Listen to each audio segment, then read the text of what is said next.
Mais en dehors de ce qui nous vient directement, je dirais, du cadre européen, il se trouve que nous avons, Céline et moi, des parcours et des âges différents.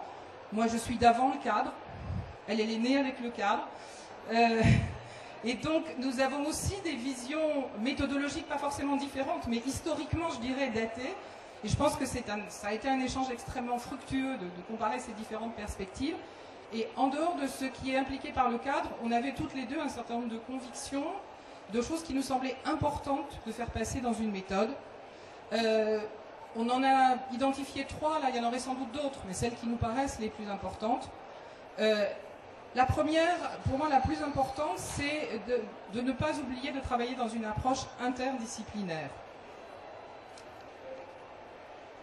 Même si toutes les classes ne sont pas des classes bilingues. Bon, il se trouve que j'étais amenée à travailler beaucoup avec des sections francophones bilingues, mais même si toutes les classes ne sont pas des classes bilingues, on voit se développer actuellement quand même énormément ce type de classe. Je pense qu'il est important de faire des passerelles entre l'enseignement du français et l'apprentissage du français et les disciplines qui sont enseignées dans les classes.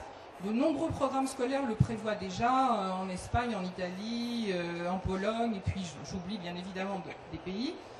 Donc on a décidé de consacrer une page dans chaque module à cette approche spécifiquement interdisciplinaire, c'est-à-dire aborder une discipline, une matière scolaire, en français, en s'appuyant sur les programmes scolaires et le type de matière qui existe dans le système scolaire français.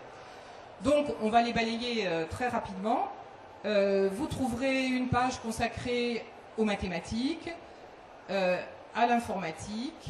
Donc c'est à chaque fois mon cours en français, mon cours d'informatique en français, au dessin, au sport, à l'instruction civique, à la musique, à l'histoire-géographie, là c'est plutôt la géographie, et à la biologie ou aux sciences et vie de la Terre, si vous voulez.